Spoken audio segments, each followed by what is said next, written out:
오늘은 성경 본문 요한복음 10장 1절에서 6절까지의 말씀을 가지고 네 종류의 양이라는 제목으로 여러분들과 하나님의 말씀을 함께 나누기를 원합니다.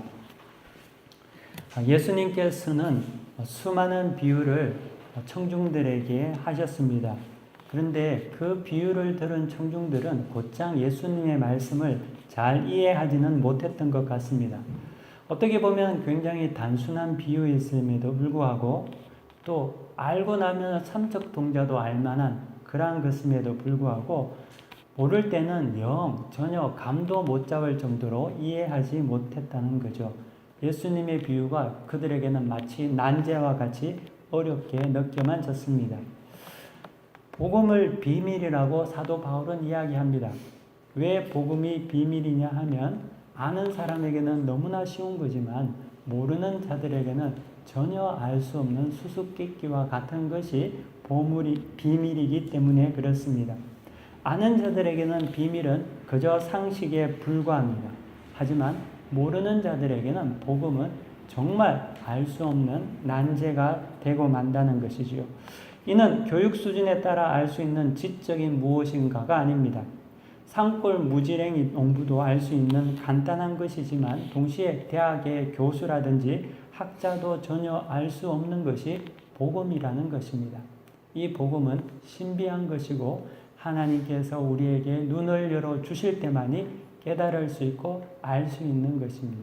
그렇기 때문에 우리에게는 은혜가 필요합니다.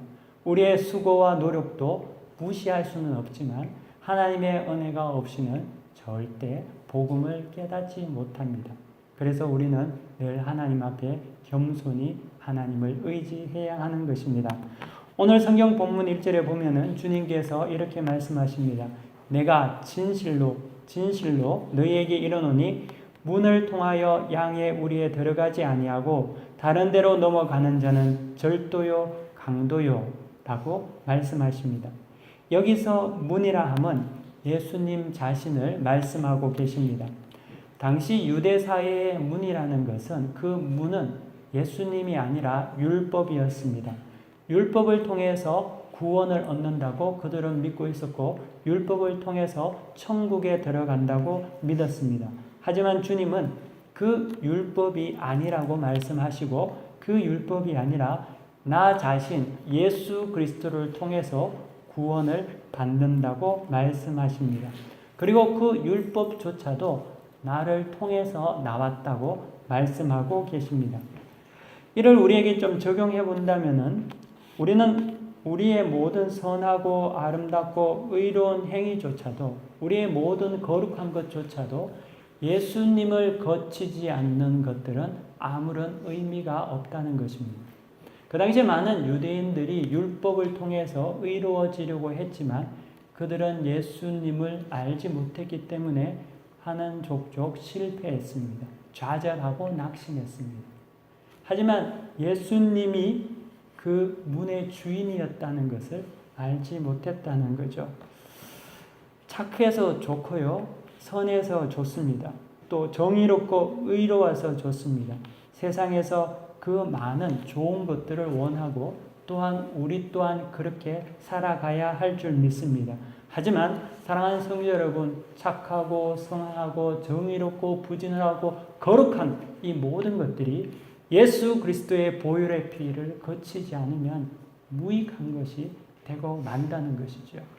거룩하고 부지런하고 성실하고 의로우면 무엇 하겠습니까?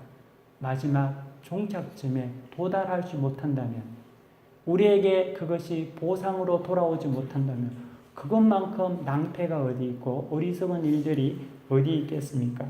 주님께서는 그래서 자기 자신이 문이라고 말씀하십니다. 이 예수 그리스도를 거치지 않으면, 이 보혈의 피를 거치지 않으면은 우리의 모든 좋은 것들, 여러분의 선함들, 여러분들의 아주 찬란한 모든 것들이 자아 숭배가 되고 교만이 되고 만다는 것이지요. 모든 것은 예수 안에 있을 때만이 좋은 것이 비로소 좋은 것이 됩니다. 귀한 것이 비로소 귀한 것이 되고 만다는 거죠. 예수 없이 귀한 것, 예수 없이 좋은 것, 예수 없이 위대한 것, 너무나 좋아 보이지만 마지막에는 아무것도 남지 않는다는 데 있습니다. 좋은 것들 많이 가지면 뭐합니까?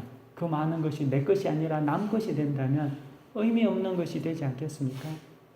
우리가 이 땅을 살아가면서 모든 것을 누리고 산다 하더라도 그 마지막에 그 모든 것이 내 것이 아니라면 아무 의미 없는 것이 아니겠습니까? 그렇기 때문에 모든 것은 예수 안에 있을 때만이 비로소 좋은 것이 된다는 거죠.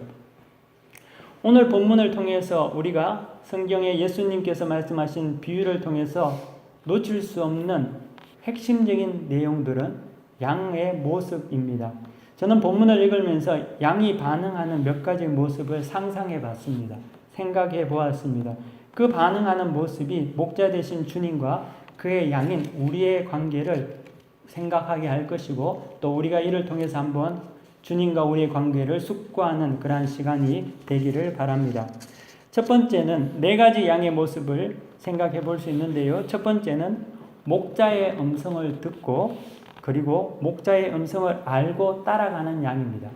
목자의 음성을 알고 그 음성을 따라가는 양은 이렇습니다. 누군가의 음성을 익히는 것은 시간과 관심이 필요한 작업 아닙니까? 그렇죠? 애완동물이 주인을 따르는 것, 주인의 음성을 아는 것, 그리고 갓 태어난 아기가 엄마의 음성을 익히고 부모의 음성을 익히는 것, 그리고 또 전혀 모르는 사람들이 각자 교제함으로 말미암아 서로의 음성을 익히는 데는 시간이 필요한 것이지요. 하지만 음성을 인식한다고 해서 그들이 모두가 따라가는 것은 아닙니다. 늘 학대받는 동물의 같은 경우는 주인의 음성을 듣는 순간 도망가고 말겠지요.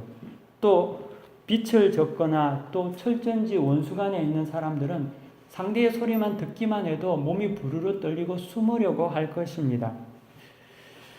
목자의 음성을 알고 따라가는 양은 누군가의 음성을 진정으로 이해하고 또 그 음성이 나를 돕고 나에게 가장 좋은 곳으로 인도한다는 것을 확신하고 감을 믿습니다. 그것을 목소리를 따라가는 자만이 그 목소리의 주인을 올바로 신뢰할 수 있다는 거죠. 마치 자식이 사랑하는 부모의 음성을 듣고 부모가 자식을 사랑하는 그것을 알고 따라가는 것 같이 자기를 굉장히 사랑하고 돕는 선생님을 따라가는 것 같이 선한 목자 되신 예수님의 음성을 따라가는 그 모든 양들도 주님을 온전히 신뢰하고 믿는 그러한 기본적인 바탕을 가지고 있다는 거죠. 온전한 신뢰와 믿음, 사랑이 그 안에 있다는 겁니다. 우리의 영적인 관계 속에서 예수님의 음성을 알 뿐만 아니라 그 음성을 따라가는 자들은 반드시 예수님에 대한 온전한 신뢰와 믿음과 사랑이 있는 자입니다. 그것이 목자의 음성을 알고 따라가는 양이라는 거죠. 그를 우리는 신자라고 합니다. 여러분들이 주의 음성을 듣고 주님을 사랑하고 주님을 전적으로 신뢰하고 따라간다면 여러분은 신자입니다. 이를 신자라고 하고 목자를 신뢰하고 따라가는 신자는 목자가 인도하는 푸른 초장 쉴만한 물가로 인도함을 받습니다. 이곳에 계신 여러분들이 이 양이 되어야 될 줄 믿습니다. 두 번째는 목자의 음성은 알기는 아는데 따라가지 않는 양도 있다는 거죠.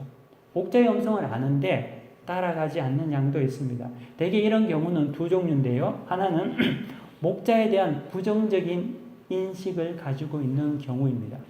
또 다른 경우는 목자보다 자기 자신이 고집이 더 센 경우는 따라가지 못한다는 거죠. 목자에 대한 부정적인 인식이 있는 양은 아무리 좋은 푸른 초장, 쉴만한 물가로 이끌어 가려고 해도 의심하고 고집 말을 듣지 않습니다.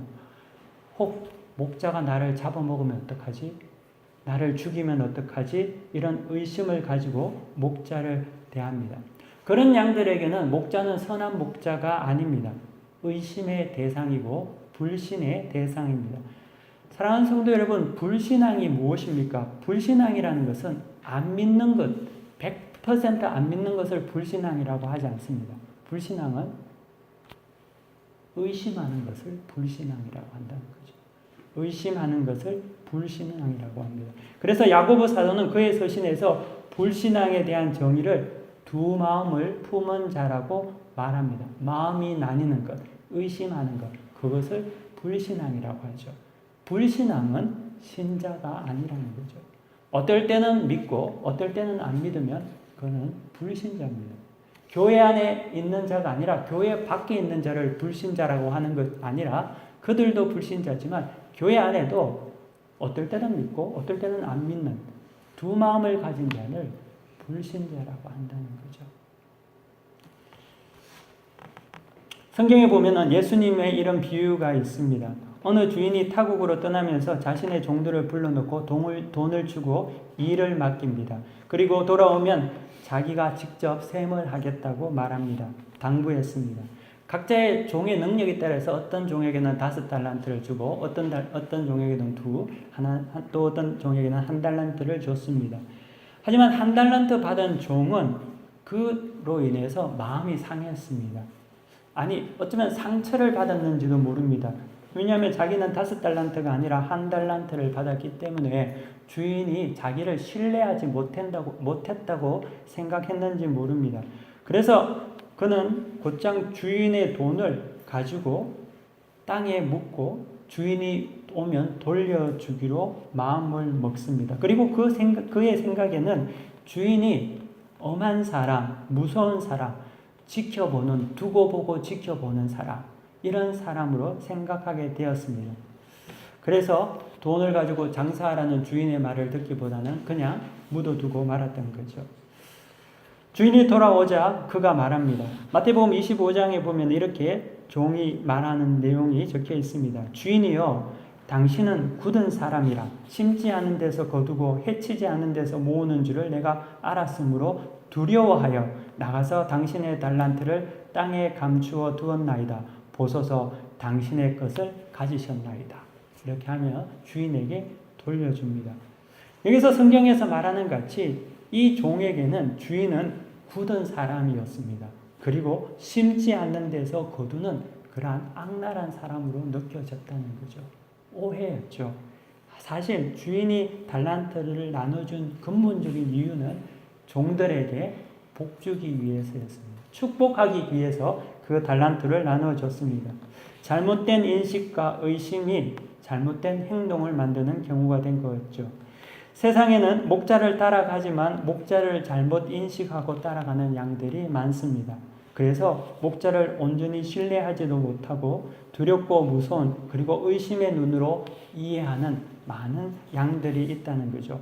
그렇기 때문에 그들에게는 복음이 복음되지 못하고 또한 받아들이지 못합니다. 잘못된 믿음의 상이 진실한 신앙의 길 자체를 파괴하고 말았기 때문입니다. 그러므로 온전한 바른 신앙을 배울 필요가 있습니다. 하나님에 대한 올바른 상을 가지고 있어야 합니다. 그냥 하나님은 우리에게 복 주시는 분, 사랑하시는 분 한 단어로 이해할 수 있는 하나님이 아닙니다. 여러분 공무원 국어시험을 치려고 하더라도 1년을 공부해야 되는데 영생에 관한 지식을 얻는데 어떻게 거저 먹으려고 하겠습니까? 하나님 말씀 보고 기도하지 않으면 하나님 이해하기 힘듭니다. 하나님의 은혜가 있겠지만 우리는 동시에 하나님을 알기를 부단히 노력해야 한다는 거죠. 그렇지 않으면 1달란트 받은 종과 같이 오해하게 된다는 거죠. 또 다른 경우로는 목자의 음성을 알아듣기는 하지만 자신의 고집이나 욕심에 따라서 목자의 음성을 놓쳐버리는 경우가 있습니다. 목자 자리에 양이 목자 자리가 끼어차고 있는 것이지요. 주인의 자리에 종이 올라간 것입니다. 하나님께 순종하기보다는 자신의 생각을 가미한 결정을 가지려고 합니다. 그때는 목자의 음성을 듣긴 듣지만 따라갈 수 없다는 거죠. 이는 바른 신앙의 모습이 아닙니다. 세 번째로는 목자의 음성을 모르는데도 불구하고 따라가는 양이 있습니다.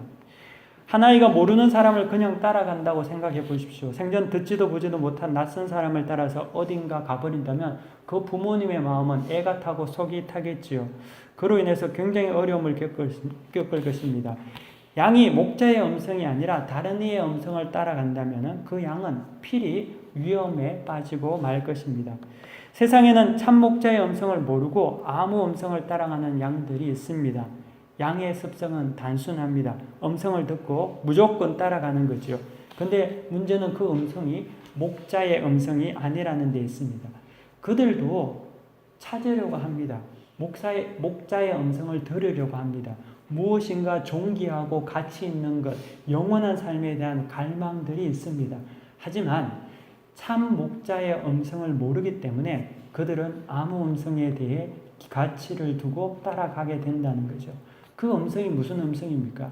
그게 돈의 음성이기도 하고 명예의 음성이기도 하고 현인이나 철학자의 음성이기도 하고 종교의 음성이기도 하고 어떨 때는 가족, 부모, 친지, 아내, 남편, 자식의 음성이기도 합니다. 세상에는 수많은 베스트셀러가 있습니다. 교양서적이 있습니다.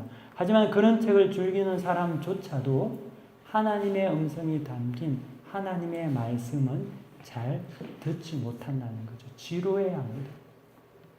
목자의 음성을 알지 못하면은 자신이 듣는 음성의 발원지로 가게 됩니다. 하지만 그곳의 문제는 목자가 없다는 것이죠. 쉴만한 물가로 인도할 목자가 없다는 것입니다. 제가 오래전에 카이로에 여행한 적이 있습니다. 초행인지라 그 여행지가 익숙지 않아서 한참 어려움을 겪을 때쯤에 어떤 택시 기사가 와서 저에게 이런 제안을 합니다. 하루 동안 저를 택시에 태워서 유명한 관광지를 다 돌려보고 관광을 시켜줄 테니까 얼마 정도의 돈을 저한테 주라고 합니다. 그래서 제가 잘 됐다고 생각을 했죠. 전혀 모르는 길을 헤매느니 그 사람이 인도하는 대로 도움을 받으려고 했습니다. 근데 그 택시 기사가 저를 인도한 곳은 관광지를 데리고 가기보다는, 물론 관광지가 아니었다는 건 아닌데 관광지를 가기보다는 기념품 가게를 더 많이 데리고 갔습니다. 그래서 관광지에서 돈을 쓰기보다는 기념품 가게에서 쓸데없는 물건만 잔뜩 산 적이 있습니다. 그가 저를 인도한 곳은 사실 자기를 위한 곳이었죠. 저를 위한 곳은 아니었다는 겁니다. 참 목자는 우리를 위해서 길을 인도하십니다. 주님은 여러분들을 위해서 가장 선하고 좋은 길로 인도하십니다. 하지만 거짓 목자 사꾼은 자기를 위해서 양을 이용한다는 거죠. 다른 음성은 양을 위한 길이 아니라 말하는 자의 유익을 위한 음성일 때가 많습니다. 그게 사꾼이고 도적이고 강도입니다. 진리의 음성은 선동하지 않습니다. 진리는 그냥 선포되는 거죠. 양은 듣고 진리를 따라오게 된다는 것이죠. 만약 우리가 참 목자이신 예수님의 음성을 모르고 따라간다면 우리 인생은 이용당하고 노략당하는 삶이 될 뿐입니다. 목자의 음성이 여러분 어디 있습니까? 목자의 음성이 어디 있을까요? 그 음성은 성경 안에 있고 교회 공동체 안에 있습니다. 그래서 말씀 안에서, 교회 안에서 늘 하나님을 사랑하고 배워가야 한다는 거죠. 목자의 음성이 있는 곳에서 여러분들 사시기 바랍니다. 옛날에는 말이죠. 예수님 믿는 집사님들, 권사님들, 장로님들 이사할 때 될 수 있으면 교회 옆에 이사하지 않습니까? 아침에 새벽 기도에 잘 나오기 위해서, 예배 빠지지 않기 위해서 굳이 교회 옆에 집을 얻지 않습니까? 요즘에는 그런가요? 될 수 있으면 교회는 멀리 떨어지려고 하는지 모르죠. 하지만 옛날에 어릴 때 부모님이, 어머님이 야 개똥아 밥 먹으러 와, 이 음성이 들리는 곳에서 놀아야지만이 밥도 제때 얻어먹고 밤에 야단도 안 듣는다는 거죠. 다 쉽게 찾을 수 있고 보호 가운데 있는 겁니다. 개똥아 집에 와라는 소리가 안 들리는 곳에 있으면은 그때부터 위험해지기 시작한다는 거예요. 하나님의 음성, 주님의 음성이 있는 곳에 여러분들이 늘 거해야 합니다. 이곳에 오늘 여행 중에 예배 오신 분들도 잘 하신 겁니다. 주님 앞에 나와서 예배 드릴 때 여러분들이 하나님의 보호 가운데 있음을 믿습니다. 멀리 가면 소리가 들리지 않고 가까이 있을 때 들리니 그것을 꼭 기억하시기를 바랍니다. 마지막 네 번째로는 목자의 음성을 모르고 따르지도 않는 양도 있습니다. 우리 안에 있는 양이 아니라 이리저리 산속에 혼자 떠돌아다니는 양, 그 양을 우리가 야생양이라고 합니다. 그런 양은 자유롭습니다. 우리에 갇혀 있지 않기 때문에 정말 편안하게, 어떻게 보면 자기 마음대로 즐겁고 자유로운 삶을 살 수 있습니다. 하지만 그가 누리는 편안, 자유, 그리고 이 모든 것은 그의 생명을 보장해 주지는 않습니다. 늘 공포와 두려움에 살아야 한다는 거죠. 왜냐하면 양은 양이기 때문에 늘 야수의 표적 대상이 되기 때문입니다. 예전에 아프리카 물소들이 사막을 횡단하는 다큐멘터리를 본 적이 있습니다. 그들이 가는 길목마다 사자 등의 맹수들이 늘 도사리고 있었습니다. 근데 그 사막을 긴 날을 달려와서 어느 작은 오아시스에 도착했는데요. 그 오아시스에서 물소떼가 물을 마시려고 하는데 한 2초, 3초, 길게 5초 정도 물가에서 물을 마시지 못하더라고요. 왜냐하면 그 오아시스에는 악어떼가 우글우글 하는 겁니다. 잠시라도 물을 먹고 좀 쉬려고 하면 그 자리에서 낚아채서 목숨을 앗아가 버립니다. 사람들은 자유를 좋아하고 얽매이는 것을 싫어합니다. 지금은 더 그렇죠. 그리고 누군가의 음성을 듣고 따르기보다는 자기가 원하는 삶을 그리며 만들고 살아가려고 합니다. 하지만 그런 자유는 그들에게 있을는지 몰라도 진정한 하나님께서 주시는 평안은 누릴 수 없습니다. 마치 야생 양떼들이 작은 소리에 내가 숨을 죽이고 도망가며 살아야 하듯이 목자 없는 양들의 삶도 늘 두렵고 고달프고 시달린다는 거죠. 요즘에 애완동물 키우는 사람들 보면은 가끔씩 놀랄 때가 있는데요. 왜냐하면은 어떤 사람은 개가 죽어서 그 개 때문에 우울증이 걸린 사람들이 있고요.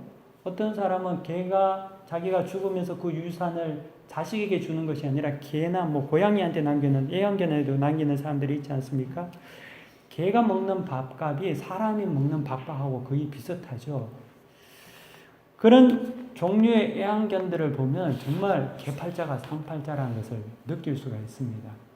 그런데 여러분 그 개 보면요, 배 터지게 먹고 누워 자고 도둑이 오잖아요. 도둑이 와도 짖지를 않습니다. 막 꼬리를 살랑살랑 흔들면서 반기죠.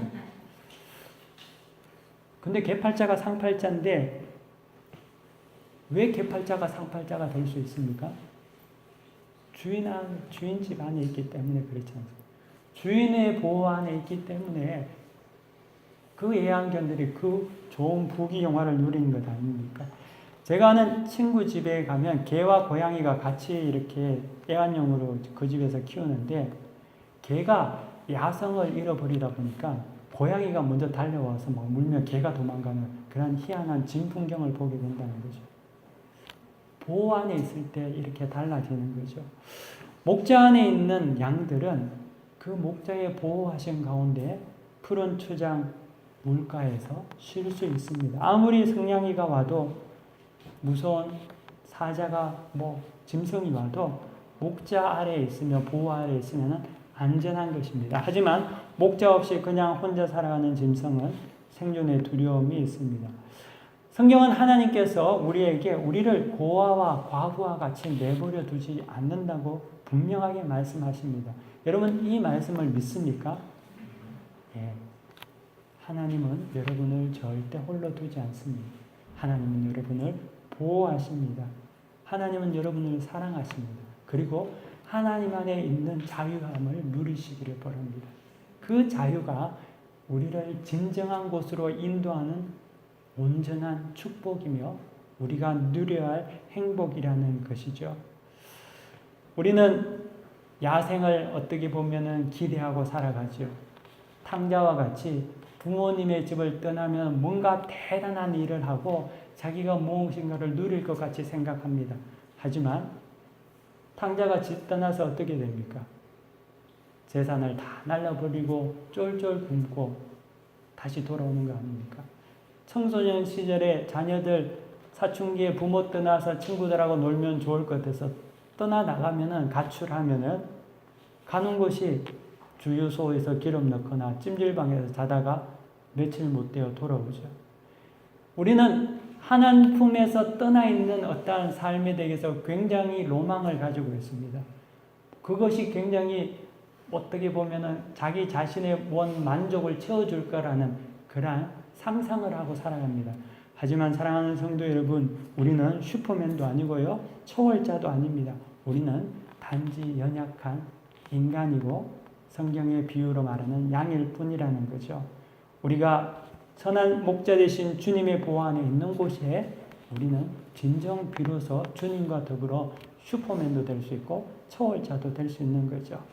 사랑하는 성도 여러분, 오늘 이 양의 모습을 통해서 우리가 어떤 양으로 살아가야 할 건지를 여러분 스스로가 다시금 생각해 보기를 원합니다. 또 묵상해 보시기를 원하고, 온전한 양, 또 하나님 앞에서 온전히 살아가는 신자로서 승리하는 모두가 되기를 원합니다. 아울러 또 우리 밖에 있는 자들이 있다면 우리 안으로, 예수 안으로 초대해서 권면하는 그런 우리 모두가 되시기를 축복합니다. 다 함께 기도드리겠습니다. 사랑하는 하나님 아버지, 우리에게 언제나 가장 좋은 것을 주시기를 원하시고, 또 우리를 늘 보호하여 주시고, 또 우리의 모든 삶 가운데서 우리의 울타리가 되어주시는 하나님을 찬양합니다. 하나님 아버지, 우리는 그럼에도 불구하고 하나님 안에 있는 것을 지겹게 생각할 때가 많고, 세상의 어떤 다른 것을 탐닉할 때가 많고, 그러므로 말미암아 주님을 떠나고 싶을 때도 너무나 많은, 너무나 부족하고 연약한 자들입니다. 거룩하신 하나님, 이 시간 우리에게 은혜를 부어주셔서 더욱더 하나님을 깊이 사랑하게 하여 주시옵시고, 주 안에 있을 때 큰 기쁨을 우리가 늘 누리게 하여 주시옵시고, 주님과 동행하는 우리 모두가 되게 하여 주시옵소서. 이 자리에 있는 모든 주의 백성들 가운데 하나님의 보호하심과 인자하심과 지키심이 늘 있게 하여 주실 줄 믿으며 예수 그리스도의 이름으로 간절히 기도드립니다. 아멘. 다 함께 자리에서 일어나셔서 그 찬송 부르시겠습니다. 찬송가 570장입니다.